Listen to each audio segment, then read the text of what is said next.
예, 할렐루야. 오늘 3월 6일 토요일 날짜입니다. 오늘 본문 말씀 마태복음 21장 1절에서 11절 말씀 함께 묵상하겠습니다. 그들이 예루살렘에 가까이 가서 감람산 벳바게에 이르렀을 때 예수께서 두 제자를 보내시며 이르시되 너희는 맞은편 마을로 가라. 그리하면 곧 매인 나귀와 나귀 새끼가 함께 있는 것을 보리니 풀어 내게로 끌고 오라. 만일 누가 무슨 말을 하거든 주가 쓰시겠다 하라.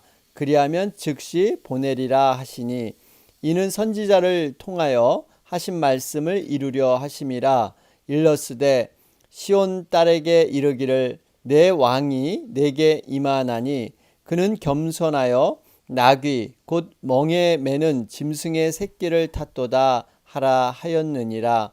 제자들이 가서 예수께서 명하신 대로 하여 나귀와 나귀 새끼를 끌고 와서 자기들의 겉옷을 그 위에 얹음에 예수께서 그 위에 타시니 무리의 대다수는 그들의 겉옷을 길에 펴고 다른 이들은 나뭇가지를 베어 길에 펴고 앞에서 가고 뒤에서 따르는 무리가 소리 높여 이르되 호산나 다윗의 자손이여 찬송하리로다. 주의 이름으로 오시는 이여 가장 높은 곳에서 호산나 하더라.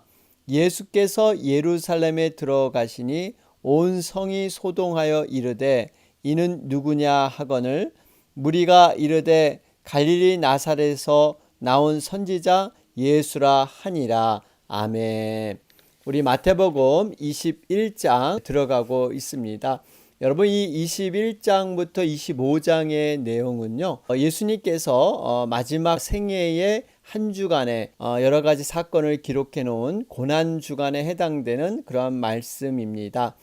특별히 우리 21장의 이 내용은요, 왕이신 주님께서 승리와 영광의 예루살렘에 입성하는 장면이 기록되어 있죠. 이로 인해서 유대 종교 지도자들은 본격적으로 예수님을 죽이려고 그들이 계획을 세우고요.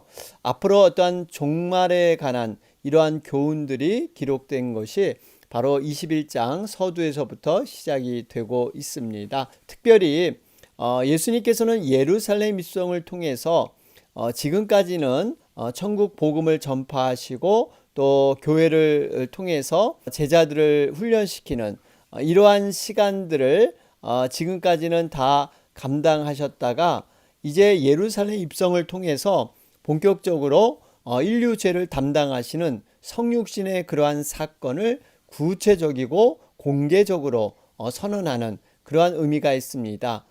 그러니까 이 의미는요, 예수님이 이제 십자가 사역을 곧 감당하기 위해서 모든 그러한 비밀스러운 것을 다 나타내시면서 참 평강의 왕이시고 자유와 겸손의 모습으로 사람들을 위해서 친히 이렇게 죄를 사하시는 어린 양의 모습으로 그려지고 있습니다.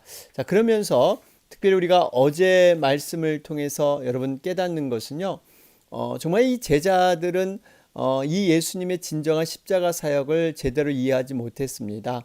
그들은 오로지 세상에서의 한 자리에 관심이 있었던 것이죠. 그래서 주님 나라의 하나는 우편에 하나는 좌편에 이러한 청탁을 이렇게 드리는 모습, 또 이 열 제자들 바로 이렇게 두 형제에 대해서 분이 여기는 이러한 모습, 반면에 맹인 두 사람이라는 존재는 정말 예수님께 나와서 힘을 다해서 주여 불쌍히 여기셔서 다윗의 자손이여, 진정으로 이 제자들과 비교되는 신앙을 갖고 있는 사람들이 바로 맹인 두 사람이었습니다. 오히려 이 맹인 두 사람은 진실로 예수님이 어떤 분인가를 확실히 깨닫고 주여, 그 다음에 다윗의 자손이여, 이러한 호칭으로 고백하고 있었습니다. 여러분, 그래서 우리가 참으로 숨은 제자들이 많이 있습니다. 겉으로 이렇게 표신하는 제자들이 있는가 하면 정말 하나님이 필요하실 때 또 하나님의 원하심을 이루는 이러한 숨은 제자들, 우리들은 정말 하나님이 필요할 때 세울 수 있는 그러한 모습의 믿음을 가져야 될 줄로 믿습니다. 자, 이런 가운데 오늘 21장 1절 말씀을 보면요. 예루살렘에 가까이 가서 감람산 벳바게에 이르렀을 때, 여러분 이 벳바게라는 곳은요, 베다니와 예루살렘 사이에 있는 마을인데요. 바로 이곳에 메시아와 관련된 구약의 예언이 성취되는 그러한 역사를 이루는 곳이죠. 하나님께서는 모든 일들을 진행하실 때 이미 말씀 가운데 선지자를 통해서 예언한 말씀대로 그대로 이루어진다는 사실입니다. 예수님께서 이 땅에 오시기 전 이미 수백 년 전에 이 일을 선지자를 통해서 알게 하셨죠. 그것이 바로 스가랴 9장 9절에 기록된 말씀입니다. 여러분 이걸 보면 이 땅에 일어나는 모든 사건과 모든 상황들이 그냥 우연히 일어난 것이 아니라 필연적으로 하나님의 섭리 안에서 여러분 모든 것들이 이루어질 줄로 믿습니다. 그렇기 때문에 우리가요, 어떠한 예기치 않은 일들이 생겨났을 때 당황할 필요가 없는 것은 모든 것이 하나님의 섭리 큰 계획 안에서 지금 이루어지고 있다.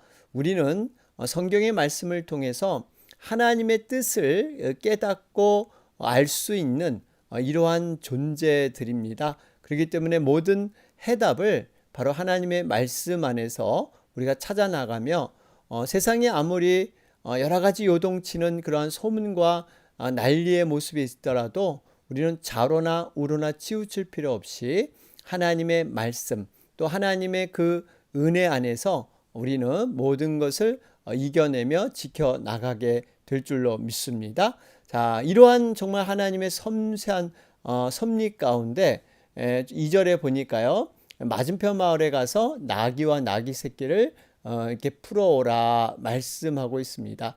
여러분 이걸 보면 하나님의 섭리는 참 미물과 같은 이러한 동물에게까지 이렇게 하나님의 명령과 하나님의 뜻이 작용된다는 걸 생각할 때 진정으로 우리 하나님이 이 천지를 창조하시고 또 이 모든 만물의 주인이시다 하는 것을 우리는 깨닫게 됩니다. 자, 그러면서 3절에 만일 누가 무슨 말을 하거든 주가 쓰시겠다 하라 그리하면 즉시 보내리라. 여러분 주가 쓰시겠다 하라. 여러분 이 주라는 것은 주인이란 뜻이죠. 왕이라는 뜻입니다. 그러니까 모든 소유물을 갖고 있는 분, 그렇기 때문에 이 주인은 주인의 마음대로 주인의 뜻 가운데 이러한 창조된 것들을 사용할 수가 있습니다. 마태복음 28장 18절에도 하늘과 땅의 모든 권세를 내게 주셨다. 여러분 이것이 바로 하나님으로부터 예수님께서 모든 권세를 이어받아서 그 주권으로 모든 것을 사용하신다 말씀하고 있습니다. 여러분 이렇게 우리의 주인이시다라는 의미는요, 주인이 우리의 생사화복을 지켜주시고 모든 것을 보호해 주신다는 것입니다. 여러분 우리 주인 하나님께서는요, 우리들을 정말 내 것처럼 소유물로 여기셔서 보호하고 우리의 삶을 세밀히 살피면서 인도해 주신다는 것. 여러분 이것이 또 우리 인생에는 참 복된 그러한 길인 줄로 믿습니다. 성경에 분명히 너는 내 것이라 그러죠. 우리를 예수님의 핏값을 치르시고 우리를 소유 삼아 주셔서 우리를 산 것입니다. 그렇기 때문에 우리의 소유는 정말 이 세상에 있는 것이 아니라 우리의 하나님이 바로 우리들의 소유권이 계시다라는 것이죠. 이것을 우리가 묵상하면서 이 땅에 살아갈 때 나의 주인이 누구고 나의 소유가 누군가를 우리는 명확히 알고 나가야 되는 것이죠. 자, 그러면서 4절과 5절 말씀을 통해서 여기 보면 선지자를 통하여 말씀하신 것을 이루려 하신다. 여러분 이 스가랴 선지자가 나귀 새끼를 타고 입성할 것이다 이미 예언했는데요. 그대로 모든 것들이 성취되고 있습니다. 여러분 이 선지자들은요, 자신의 생각을 이렇게 예언한 것이 아니라 여호와께서 말씀하시기를, 여호와 말씀을 들을지어다. 그들이 전하는 모든 말씀의 권위는요, 하나님께 있습니다. 그들은 하나님께 들은 그 말씀, 깨달은 말씀을 그대로 가감없이 선포하며 전하는 것이죠. 그렇기 때문에 여러분, 그 입을 통해서 전달된 말씀은 곧 하나님의 말씀으로 권위가 있는, 분명히 이루어지는 그러한 말씀인 줄로 믿습니다. 천지는 없어지겠으나 하나님의 말씀은 하나도 땅에 떨어지지 않고 성취된다. 여러분, 그렇게 말씀하고 있지 않습니까? 그렇기 때문에 우리는 말씀이 실제로 이루어짐을 우리는 분명히 믿고 정말 이 약속 가운데 온전히 우리는 거해야 될 줄로 믿습니다. 자, 그런 가운데 5절 말씀을 보면 이 예수님께서 사실 지금 예루살렘에 입성하시는데 왕으로서 입성을 하시는데 여러분, 개선 장군 아시죠? 전쟁에서 승리하게 되면 엄청난 행렬을 데리고 아주 용감한 모습으로 위험 있게 입성하게 되는데요. 예수님은 정말 그럴 만한 충분한 자격이 있으신 분이셨습니다. 여러분, 만왕의 왕이지 않습니까? 그런데 나귀 새끼를 타고 입성하신 이유가 바로 5절에 보니까 겸손하여 나귀 곧 멍에 매는 짐승의 새끼를 탔도다. 여러분, 이것이 바로 예수님께서 이 땅에 오신 모든 목적인 줄로 믿습니다. 바로 겸손하여 자신을 낮추셔서 섬기기 위해서 이 땅에 오셨다는 것이죠. 근본 하나님의 본체시나 하나님과 동등됨을 취할 것으로 여기지 아니하시고 오히려 자기를 비어 종의 형체를 가져 사람들과 같이 되셨다. 여러분, 이것 자체가 사실 자기 비하, 신분을 낮추신 겁니다. 사람의 몸을 입고 내려오셨다. 창조주 하나님께서 높은 보좌에서 이 땅에 내려오신 것만 해도 겸손한데 그 내려오신 것이 인간의 죄악된 몸을 입고 이 땅에 내려오셨다라는 것은 엄청난 그러한 낮아지심입니다. 창조주가 자신이 만든 피조물, 그 피조물이 정말 이렇게 죄악 가운데 있지만 그 피조물이 직접 돼서 이 땅에 내려오신다. 여러분, 이것이 바로 기독교의 놀라운 그러한 복음의 진수인 줄로 믿습니다. 자, 그런 가운데 6절 말씀을 보면 제자들이 가서 예수께서 명하신 대로 하여, 여러분, 제자들이 정말 예수님이 명하신 대로 그대로 준행했다는 겁니다. 순종했다는 거예요. 사실 정말 이렇게 준비된 이러한 나귀를 가져오라 할 때 이것이 잘 이해가 되지 않을 수 있습니다. 어떻게 이게 가능할까? 이의를 달 수가 있는데요. 그대로 순종했다는 사실입니다. 여러분, 오병이어의 기적을 아시죠? 작은 아이의 도시락, 점심 도시락에 해당이 되는데요. 그것을 정말 순종해서 이것을 나눴더니 오히려 5,000명, 장정만 5,000명을 이상 먹이고 12강주리가 차고 넘치는 놀라운 일들을 경험하게 되죠. 여러분, 믿음이라는 것은 바로 이런 모습입니다.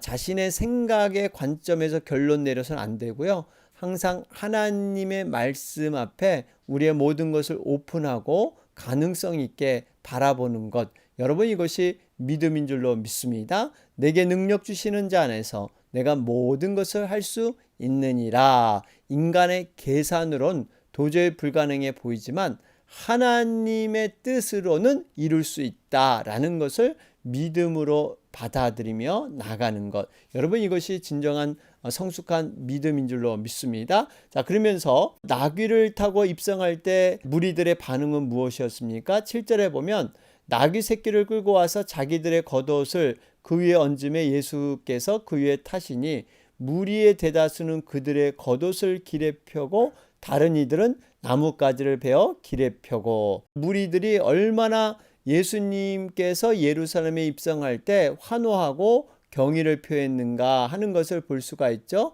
여러분, 이 모습은 마치 열왕기하 9장에 가보면 북왕국 이스라엘의 예후가 왕이 될 때 그의 친구들이 취한 태도가 이와 비슷합니다. 종려나무 가지를 베어서 길에 편 것도 같은 의미가 있죠. 여러분, 이런 모든 것은요, 어떻게 보면은 참 그 왕에게 예우를 갖추는 이러한 모습입니다. 그런데 이 무리들은 굉장히 예우를 갖추고 예수님을 환영하는 것 같았지만 사실 마음속의 내면은요, 과연 그러한 믿음과 경외의 마음이 있었을까요? 여러분, 그렇지 못했죠. 나중에 보면 이 무리들이 이제 변질돼서 결국 예수님을 십자가에 못 박아 죽게 하는 장본인들이었습니다. 정말 강도 바라바를 내어줄까, 예수 그리스도를 내어줄까 할 때 오히려 바라바를 내어주고 예수를 십자가에 못 박여 죽여라, 이렇게 소리쳤던 자들이 바로 이렇게 예루살렘에 입성했을 때 환호했던 그들의 모습입니다. 그들이 왜 이렇게 할 수밖에 없었을까요? 그들을 만족시켜주는 메시아가 아니었기 때문에. 그러니까 그들이 이 예수님을 메시아로 인정하고 싶었던 것은 자기들의 입맛에 맞는, 자기들의 지금 현재의 정치적인 이러한 어려움, 경제적인 어려움, 여러 가지 어려움을 해결해 줄 줄 아는 그러한 메시아를 원했던 것이죠. 그런데 우리 하나님은 지금 눈에 보이는 그것보다 더 중요한 이 영적인 죄의 문제, 죽음의 문제, 이것이 해결되지 않고는요, 현실의 모든 문제는 정말 사상누각, 모래 위에 쌓는 성과 같은 쓸데없는 것이기 때문에 그 본질을 바로 해결하려고 하는 것이 하나님의 뜻이었는데 그들은 그것을 이해하지 못했습니다. 자, 어쨌든 간에 우리가 어떠한 믿음을 갖느냐가 참 중요합니다. 우리는 무리들의 신앙인가 아니면 제자들의 신앙인가? 무리들은 그저 여기다 저기다 그렇게 정말 이 소문에 따라서 움직이고요, 우르르 몰려다니면서 정말 예수님에 대한 직접적인 자신의 신앙 고백이 분명하지 않고 분위기에 따라서 휩싸여서 몰려다니는 신앙, 여러분이 무리 신앙입니다. 우리가 교회를 다녀도 무리처럼 다닐 게 아니라 참 제자의 모습, 바로 베드로처럼 너는 나를 누구라고 하느냐, 그럴 때 우리가 당당하게 주님은 나의 그리스도시고 살아계신 하나님의 아들이시나이다, 우리가 분명한 예수님과의 관계, 여러분 이러한 관계가 바로 제자로 서는 그러한 길인 줄로 믿습니다. 자, 그런 가운데 9절 말씀을 보시면 이 무리들이 앞에서도 가고 뒤에서 소리 높여 이렇게 외치죠. 호산나 다윗의 자손이여 찬송하리로다 주의 이름으로 오시는 이여.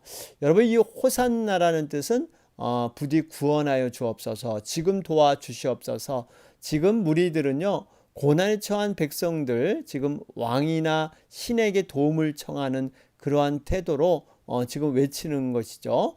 다윗의 자손 주의 이름으로 오시는 이. 그러니까 지금 어떻게 보면은 참 이 고백은 그럴싸하고 참 우리 주님에 대해서 잘 알고 있는 것처럼 이렇게 많은 무리들이 환영을 했지만 전에도 말씀드렸지만 결국 이들은 이 종교적인 자신의 어떠한 중심을 버리지 못하고 그것을 만족시켜 주시고 또 자신의 상황을 호전되게 만드는 것, 성공하게 만드는 그러한 하나님만을 찾았기 때문에 결국 그들은 뿔뿔이 다 흩어질 수밖에 없었다 하는 것을 볼 수가 있습니다. 여러분, 이렇게 예수님이 예루살렘에 들어가니까 뭡니까? 10절에 온 성이 소동하여 이르되 이는 누구냐 하거늘. 여러분, 소동했다는 것은요, 굉장히 마음이 불안하고 그들이 정말 지금까지 잘못 살아오고 또 이러한 예수님이 진정으로 메시아하면 우리는 과연 어떻게 될 것인가 대한 여러 가지 이런 찬성과 반대, 뭐 이런 분위기가 있었겠죠. 어쨌든 간에 여러분, 예수님이 이 땅에 오실 때 정말 세상은 소동할 수밖에 없습니다. 왜냐하면 참 진리가 참 빛 되시는 그러한 존재 되시는 예수님이 이 땅에 올 때 어둠의 세력들은요 더 난리를 피게 되고요, 빛의 세력, 진리의 세력은 더 소망과 힘을 얻게 되는 것이죠. 우리가 분명히 알아야 할 것은 예수님과 함께 동행한다는 것은 영광만 얻어지지 않습니다. 그리스도와 함께 영광을 얻고자 하면 고난에도 반드시 동참해야 된다. 참여해야 된다. 이것이 로마서 8장의 말씀이죠.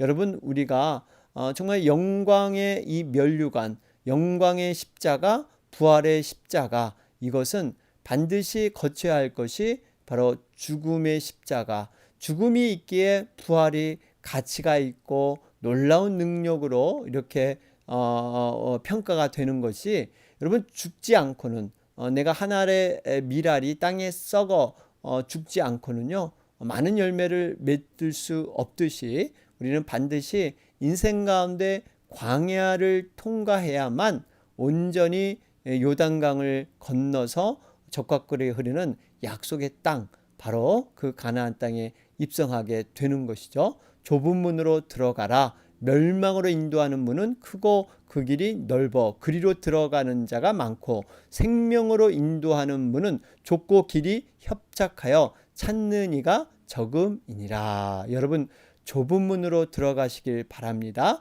너희는 나를 불러 주여 주여 하면서도 어찌하여 나의 말하는 것을 행치 아니하느냐. 여러분, 우리의 믿음은요 바로 이 예수님과 동행하며, 특별히 예수님의 고난에 그러한 조금이라도 동참해서 이 땅에서 주님을 위해 살아가는 고난의 흔적, 여러분, 그 흔적을 가지고 우리는 하나님 앞에 서야 될 줄로 믿습니다. 자, 오늘 말씀 우리 묵상하면서, 오늘 토요일 날짜입니다. 오늘 오후에 7시에 우리 토요 중보기도회가 있습니다. 여러분, 많은 분들 우리가 함께 참여해 주시고 합심해서 뜨겁게 기도하는 그런 시간이 되었으면 좋겠습니다. 또 우리 내일 드디어 우리 현장 대면 예배가 시작되는 날입니다. 우리가 매주 교회에서 대면 예배를 드릴 텐데요.